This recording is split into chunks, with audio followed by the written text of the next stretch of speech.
Alright guys, welcome back. Today, our video might be a little long.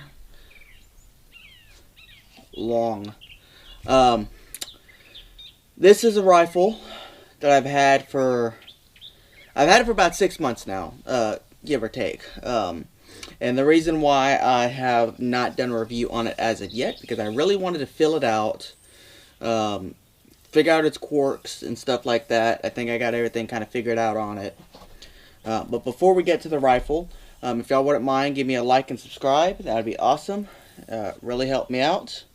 And comment down below, what is one of your dream guns? Because sitting here before me is one of my dream guns. It's not my ideal dream gun, but it is one of my dream guns. As soon as I found out this thing existed, I wanted one. So, comment down below what was one of your dream guns, and let me know. And if there's anything that you want to build, you want to get into parts kits building or something like that, let me know.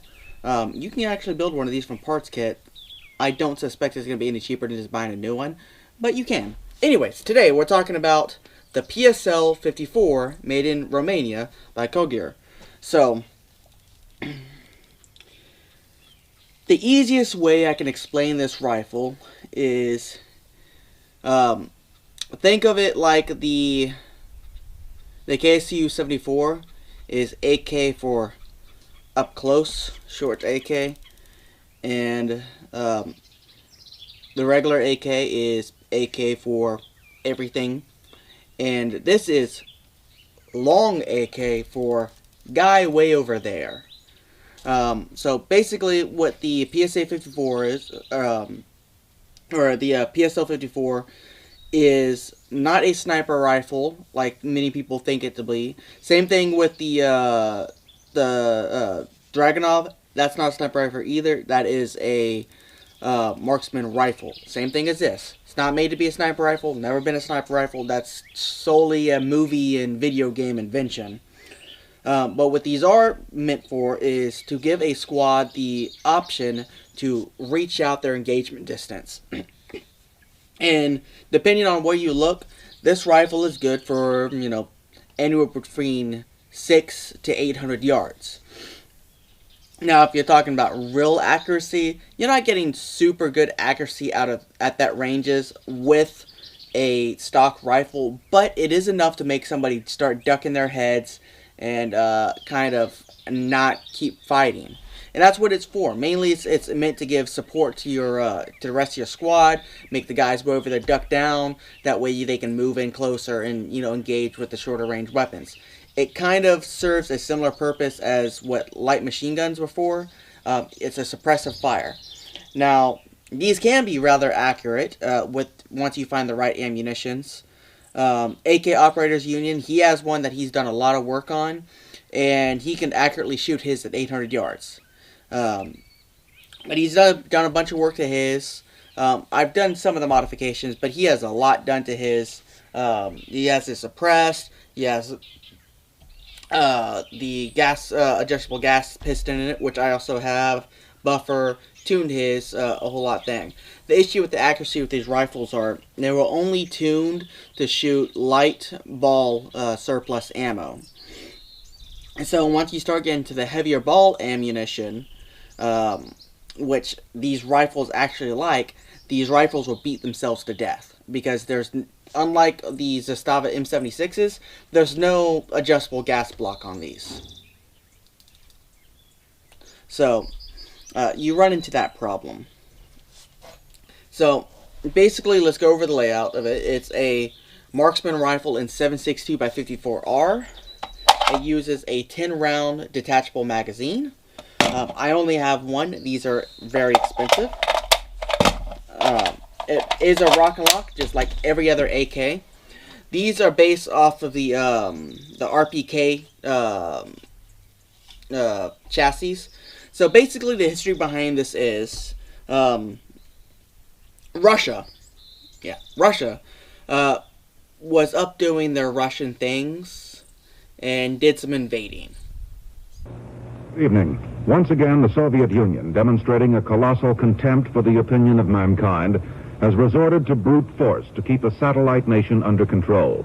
Russian tanks and infantry, aided by troops from East Germany, Hungary, Poland, and Bulgaria, have occupied Czechoslovakia and have crushed the new and relatively liberal leadership of that small country.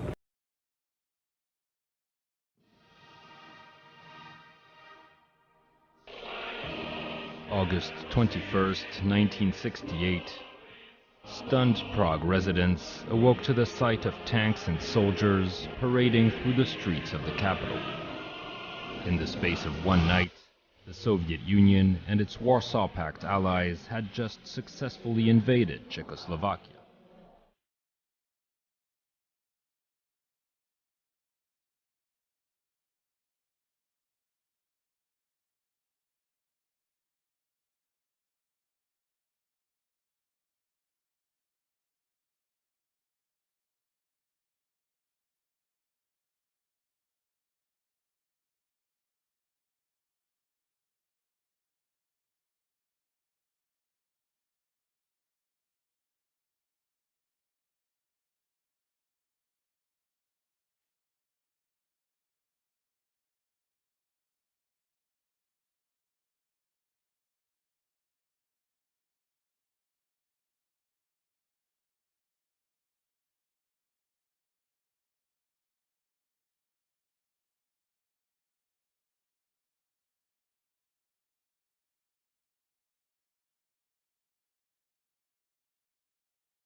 And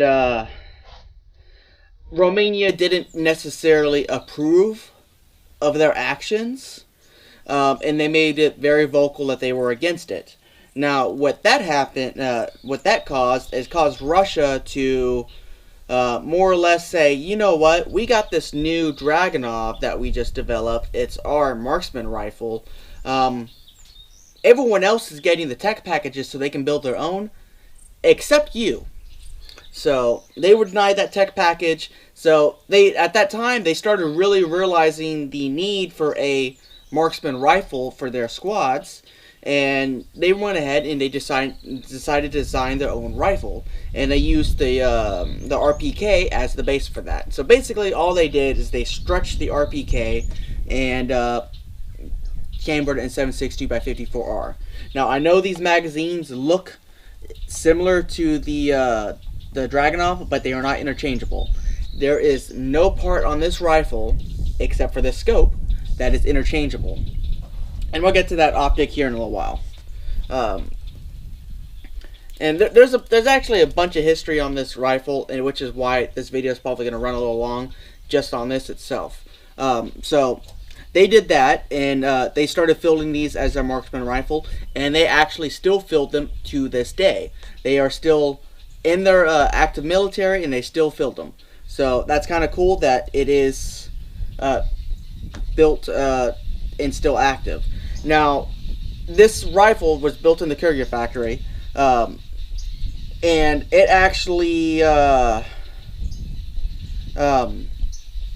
is built in the same factory that the military ones are. But there is a difference between the military ones and this one. And it comes down to, of course, the ATF's importation laws. So, when these first came into the country, there was a third pin about right here. Now, this rifle was never full auto, and it was never designed to be full auto. And if you were to make one of these full auto, it would probably beat itself to death in, a few dozen magazines. But what it actually was is it was a safety feature that actually helped prevent this rifle from being fired out of battery. It would disengage the trigger until the bolt was locked all the way forward, and help some safety like that. Now, because the ATF is stupid and can't see that, they say, oh, third pin, machine gun can be made out of it. Well, that's not the case. You couldn't convert it to a machine gun with the mechanism that it had. So originally these were imported with that third pin and approved by the ATF, But then they saw then they changed their mind, said, "Oh yeah, no, those are machine guns now. So you have to, take all those back." And of course, we all know how the ATF is, just changing rules and their decisions all the time without any real basis. So all those guns had to be returned to Century Arms, who is the importer of these. And then they had to be... I'm not sure if they destroyed them or sent them back to Romania, or what they or gave them to the ATF. I'm not sure what happened to those rifles, but from what I understand, there's a few thousand rifles that came into the country like that when these first started coming in, and then they all had to be returned. Now I'm willing to bet there's probably one or two of them still floating around out there somewhere. I imagine somebody might have sold one, private sales before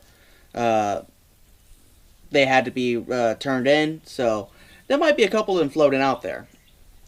So you might notice a couple things interesting on it, like for instance right here, it has the magazine dimple right here, like the PKM. So it does have that, but you also notice these extra plates on each side of the rear trunnion, and these are actually reinforcing plates. This is something unique to the PSL, because not even the Romanian PKM had those on there. So, that's something unique to the PSL. And then the PSL does have another unique feature that, to my knowledge, is unique to all comm block AKs, and that is a last round hole open. And it does stay open with the magazine out. So that is a unique feature that, to my knowledge, doesn't exist in any comm block AKs. Now, there may be some US AKs that have it, and there may be some AK magazines that have a slide block in it, but then again, you probably lose it as soon as you take the magazine out. So it's kind of pointless, besides letting you know, hey, you're out of ammunition. So, now back to that third pin. Now, in my experience shooting this rifle, it does cycle relatively slow, especially with the gas piston, which we'll go over later on. So you can actually outrun the trigger on this rifle pretty easily, which is unfortunate. I have, in theory, almost had out-of-battery detonations, because you can actually fire the hammer before it's fully chambered, which that extra mechanism prevented. So the ATF, by their whole fear of third pins, they made it to where the gun has to be less safe. So is what it is. Anyways, so let's go over the basics on the rifle as it sits. So we'll start from butt to tip, as Grantham likes to say. So first of all, we have a serrated metal butt plate, and a lot of people don't really notice this, but this is ever so slightly spring loaded, and it actually goes as part of the swing swivel here. So I'm not sure exactly if that's, I guess in theory, meant to absorb some recoil, but this rifle is actually relatively lightly recoiling, so it's not that big of an issue. We do have your classic layered plywood thumbhole stock here. This is almost copied directly from the Dragunov, as you can easily tell. Everything else, like I said, is AK. You have side safety selector like normal, bolt. Everything's AK, just beefed up and bigger to accommodate 7.62x54R. Now, you do have a slide rail on this, a optic rail on the side of it. And I have tested as you've seen in some of the videos, AK side rails will work on here, though they do sit a little high. So we'll go over that a little later on, but it does have iron sights and a relatively long sight radius compared to regular AKs because of the length of the barrel. The foregrip and up here is some type of beechwood or something like that. Now they do make, there is a company that makes aftermarket stocks and for this rifle, and some of them have risers, which I will eventually get at one point. But they look a lot nicer. See here, I added a bipod, which isn't ideal to me because I have it clamped on the barrel. Although because it is here from the gas block here, it's not affecting barrel harmonics any more than the gas block itself is. If it was out here, it'd be a different story. But because it's right here between this point, and it's already got something interfering with the barrel, it's not, shouldn't be affecting it that much. I'm sure it still is, but it is what it is. I would prefer to move it down here onto the grip, which I do plan to do eventually. But then again, like I said, it's not going to interfere any more than it's not already interfering. You do have a basic slant style gas block up here at the front. You have a pencil barrel. Now this is one of the things where the PSL really kind of dropped the ball compared to like Zastava and their M76. The M76, basically everything here back was the same thing. It's the same rifle, but they do have an adjustable gas block, and then they have a thicker profile barrel. And then, of course, that's for more accuracy. The barrel takes longer to heat up, and you can get more shots out accurately. It's got a pencil barrel on it. You do have a basic AK style front post here that is adjustable for windage and elevation. And then you have this muzzle brake here, which is pinned and welded on the barrel. Well, it's pinned. I'm not sure if this is threaded under here or not. I can't remember. But this muzzle brake does work very well. It's similar to a... can't remember what it's similar. I don't remember if this is the original one or not. Now, of course, they did remove the bayonet lugs, which I believe would have been right here. Yeah, I keep hearing stuff banging on this roof. For importation reasons. I have seen people retrofit these to put bayonet lugs back on them. I think Brandon Herrera did a custom build for a customer, and he did his in, I think, 6.5 Grindle, I want to say. Yeah, I think it was 6.5 Grindle, which personally, with the size of the magazine, you probably could have put 6.5 Creedmoor in it. But they started with a a PSL kit, custom barrel, and all that stuff like that. But that video was pretty cool. There's the only time besides when he got his Dragunov he actually worked with one of these longer DMR style AKs. So that's the basic layout on it. And let's take off this optic. It is a little tight.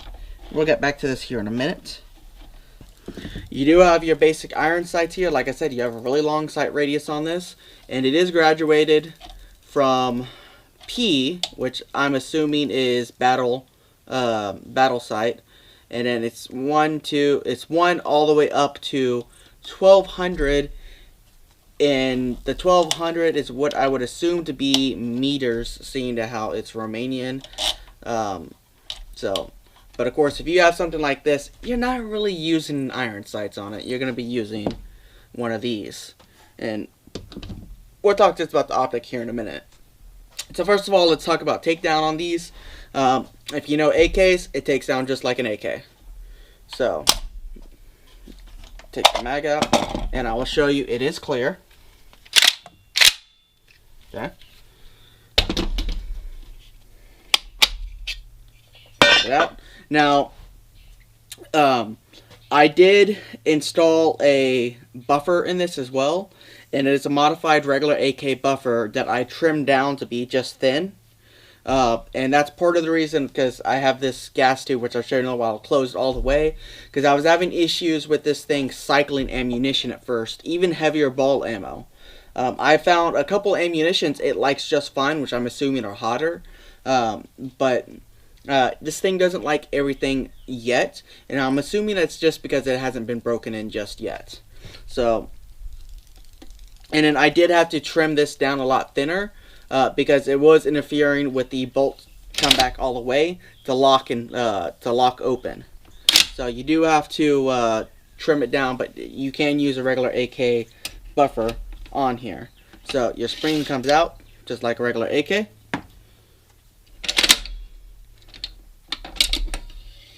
The bolt comes out. Now, this is that gas piston that I was telling you about. I can't remember the company that makes this. I will post a picture down below. But basically what it is you have a hole in the end of the piston, and it vents out through these channels down here in these holes. And the way that you twist this here, one way or the other, adjust how much gas is able to pass through that piston. Right now I have it closed all the way in order to try to make this thing operate a little accurately, more reliably. But then again, I shouldn't have to do that, because with it closed all the way, it should be just like a regular gas piston. I'm still figuring that out. I'm assuming as of now it is still because of the it hasn't been broken in yet. I've only gotten a couple hundred rounds through this rifle so far. 7.62 by 54R is kind of hard to find, and it's expensive. So I haven't been able to shoot this rifle as much as I would like. I need to buy like a 500 round case of surplus and just go through it on this rifle in one afternoon to get it broken in properly. So you can see here we got a nice bulged trunnion, and you can see the markings right there. It says 7.6 by 50R PSL-54, Rome and the serial number. And then on the other side, you know, Romania, Rome arm, Kurger, made in Romania, and then, you know, the importer. The rest of the takedown is just like a regular AK. Just lean this level up. Gas tube comes straight off. And then I'm not going to bother taking off the lower, because right now my bipod is interfering with it. But this is completely field strip, and you know, at this point it's actually very, very light. I'm not sure what the weight is, but it's light. A lot of that weight is right there in the bolt and the optic and stuff like that. So let's slap her back together. And this lever is actually a lot easier to take down than, like, say, my my Warser. It's just nice and easy to take down. So you can see inside there, everything's just basic AK, just bigger. Oh, and you see right there, that's that last round hold open, which is a really simple mechanism, and it's kind of strange that more AKs don't have it. And if you look here, you can see how the trunnion's set up here, and you see how those reinforcing plates just kind of stiffen it up here at the back of the receiver. There's a lot of force. Without the buffer, there's a lot of force slamming against the back of this trunnion, and that's why if you run heavy ball ammunition in a completely unmodified rifle, it will eventually destroy this trunnion and destroy the rifle. And though it could technically be fixed, you're looking at, you know, at least drilling out these trunnions, these rivets, and putting new trunnion in, at the very least, if not the whole receiver itself. Now this part always gets me with AKs, and that's putting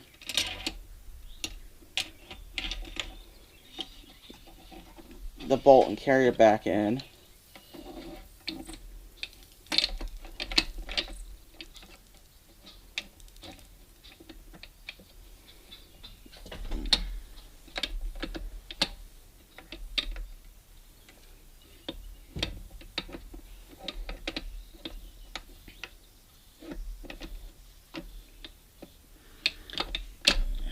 Always getting the bolt in the right angle is what gets me.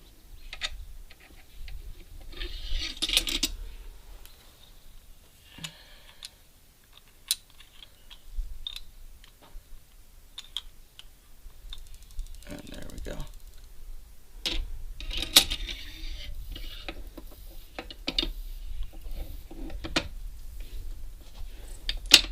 All right. And the buffer back in. And just like any other AK, this will shoot without the without the dust cover on it. And like I said, the dust cover is just a regular dust cover, just really long.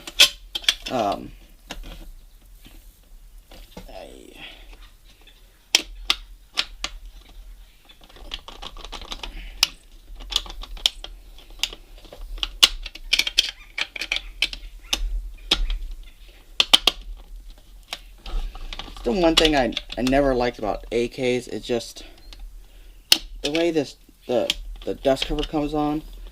I get it, it's a simple way, multifunction, all that good stuff. Yeah, let's do the let's try the little trick.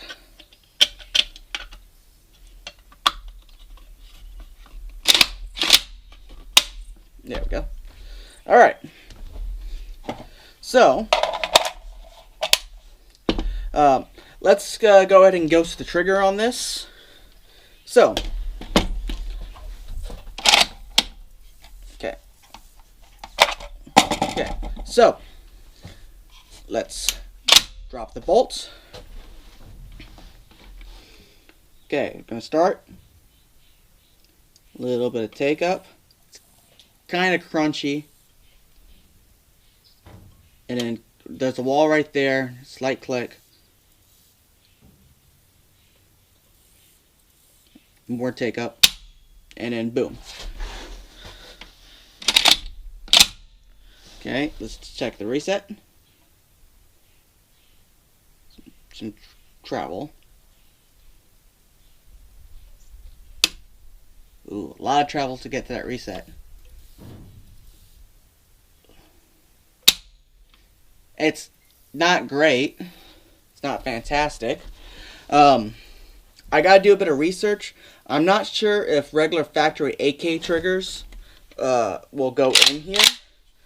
It would be nice to swap this out for a nicer trigger. The Tapco that's in my Worcester is actually a really good trigger, and I would love to have a trigger like that in this rifle. I think it would really help with accuracy, because you don't really have a clear break on this rifle where it's at. It's mush and grit, and then eventually it kind of gets there. So now let's talk about the optic. Now this is the optic that it comes with from Century Arms, and this is also the same optic that they use in the military with it. And this is a PSO-1 or PSO-2. I can't remember exactly which one. I think it's a PSO-1. But it's been converted to use AA batteries by Century Arms or Cargill. I'm not sure who does the conversion. Now this is a genuine Russian-produced optic. And of course, you know, the only thing that they did different on it is, like I said, they changed it to AA batteries so we can actually use it, because the original ones use a battery that can't get here in the US very easily, and then they just paint it on and off. Simple as that. And I actually had it on. Now it is a full illuminated reticle. I'm going to post a picture up above now. The issue is it's not daylight bright. It's made for low light conditions only, or at night, but it is not bright enough to see during the day. If I didn't have this cover on, you wouldn't be able to tell. Now the scope does have a it's a sunshade on it, and you can see it turns, and then you can collapse it down like so. Personally, there's no reason not to have it on. And then it does have this eye thing on it, and to be honest, I've tried it with and without it. This actually does help getting the correct eye relief better with it, and show off, close off a little more light. Now the problem with this optic is it's only a 4 power, which, as you've heard me say before, I like a little bit more zoom. When I was testing the Constantine on this rifle, I was using a 10 power with it, and I still didn't like that amount of zoom. I still would have want more zoom, but I'll take the 10 power over this. Now You can buy some Chinese clones of this. I think they have one that's a static 9 power. And then I think there's one you can get that's a 3 to 10 power. Or 3 to 9 power. No, they have a... Let me correct that. They have a static 6 power, a static 8 power, and then there's a 3 to 9. Now, all those other ones, they're clones, they're made in China. I haven't had a chance to test them or take a look at them. I might get one eventually to try on this rifle. The 3 to 9 would be kind of useful if the 3 power has a decent eye relief. If not, then it's not really any more useful than this. And, you know, there are some other Russian optics out there that would fit on this rifle. But the way it works is you just have this protected switch for on and off. And then you're supposed to be able to actually remove and replace the LED element in it. I'm not sure if there's multiple colors. I would assume it's only red and green, but this is red and there's no reason to really change it. Now you do have these nice caps that cover your windage and elevation, and they are tethered to the rifle with a little tab and this springy, kind of stretchy stuff. And you can see right there where your dope is on it. So if you pull off the caps, you got these caps here. And basically what you do is you sight in the rifle to whatever it's sighted in at, the range it's sighted in. Then you undo these 2 screws, zero the turret, put it back down, and then tighten it back down. And then what you can do from there is you can just turn up and turn down your elevation as needed for the range. Now the Optic does have a auto ranging function in it. I'm not I think it's calibrated for a man that is 5'7" or something like that. Whatever's common in Romania and Russia. The issue with it is I can't find any information on whether or not it's calibrated to be for the torso of a person, because some of them have it to where it's from the head to the torso, and then some is the overall height. I have not been able to find any sources that say whether it's one or the other, and that really would make a difference. I mean, it wouldn't make a tremendous difference in how you and what the shot's going to do at range, but it would help a little bit. And then another thing I forgot to mention on these caps. So these caps actually have these little ridges in it. It actually interferes with the dial itself. So when the cap pops down and it goes on these little ledges, it actually holds the dial sturdy to where it can't turn. So it's kind of a interesting little system. And like I said, this isn't a generic style AK rail. This is a rail just for the PSL. However, I had mentioned that, regular AK rails will go on here and secure tight. And then you have this little lever, tightens down, and it's on there. And it's actually a secure system. I know a lot of people argue that these receiver rails aren't accurate. They don't hold zero, but they do. And it's not as good as, say, if you had something that was a cantilever directly on the barrel. But it is a good mounting system. And to be honest, it's not really any different than if you had a rail that was permanent to the receiver as well. So, if you're looking at wanting to buy one of these, and you have the money, I'd say do it right this second. Do not wait another day, another month, another year. And I'm going to tell you why. One, there's always a chance that these could end up being banned. Now, because this has this stock on here, and it has a 10-round magazine, to my knowledge, they don't make larger capacity magazines than 10 rounds. It's got a fixed thing. This is mostly a featureless rifle in the eyes of most governments, government agencies. However, it is still made overseas in Europe, so there's always that chance that there's going to be some trade embargo or something that's going to stop these from being able to come into the country legally. In the event of a assault weapons ban, these could end up on that list. But that's not the only reason. The main reason is the gun inflation, the price of guns that's happened over the past couple years. So, I have one personal example of this, besides this rifle. So back in, I want to say 2013 or 2014, I bought a Zastava M77, which is a AK-47 platform that's chambered in 308. I bought it for myself as a birthday present, and when I bought it, I paid just a little over $600 for it. Now, I traded that rifle and a Rock Island 1911 for my Jeep Comanche, which I regret but don't regret at the same time. But now, those rifles, one, they're not coming into the country anymore.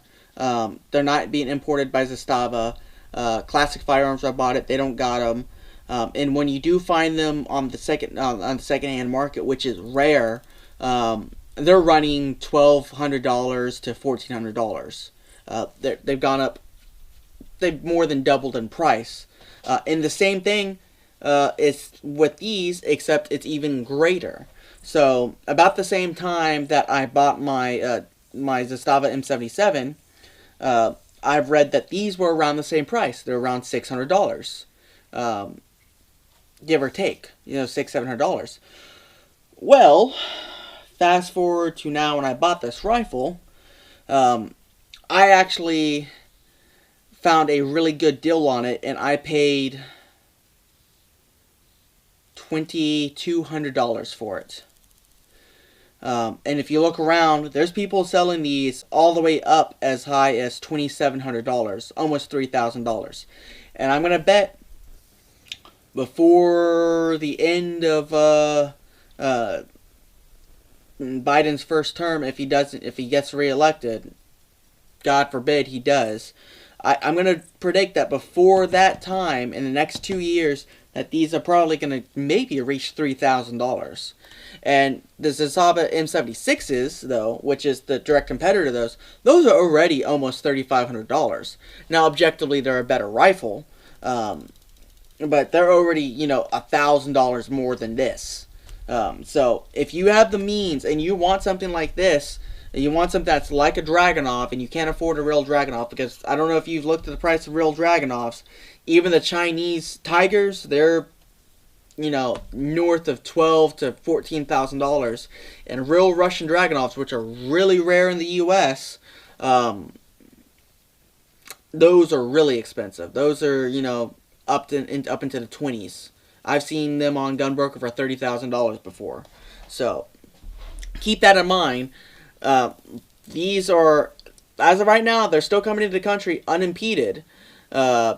But they may not be forever, and they're definitely not going to be as affordable as they are right now. And I know that's crazy saying that $2,200 to $2,700 is affordable, but it's a lot more affordable than what they're going to be in another 5 or 6 years.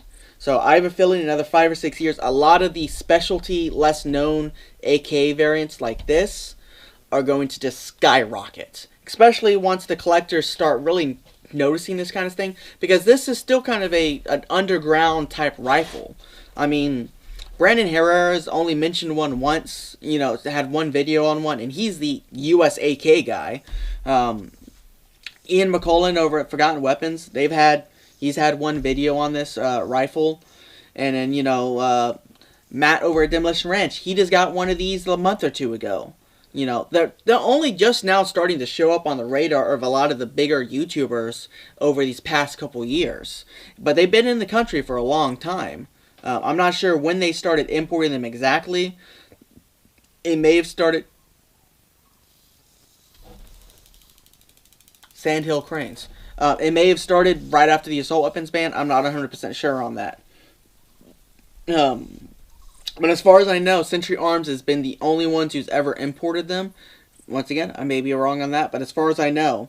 So, it's one of those things to where they're not going to be around forever, and they're going up in price, and people are starting to notice them as collectibles, because they're a cool rifle. It's the closest thing you can get to a Dragunov without dropping $20,000. So, and objectively, it's a. I'm gonna say that the Dragunov is a more refined rifle. It's more. It's. I believe it's short stroke gas piston. It's more refined. But objectively, once you get one of these tuned up right, it's just as reliable as any other AK. Which the Dragunovs do have a reputation of being a little finicky sometimes. So people are just now starting to notice these things. Unfortunately, it's right after they've gotten really expensive.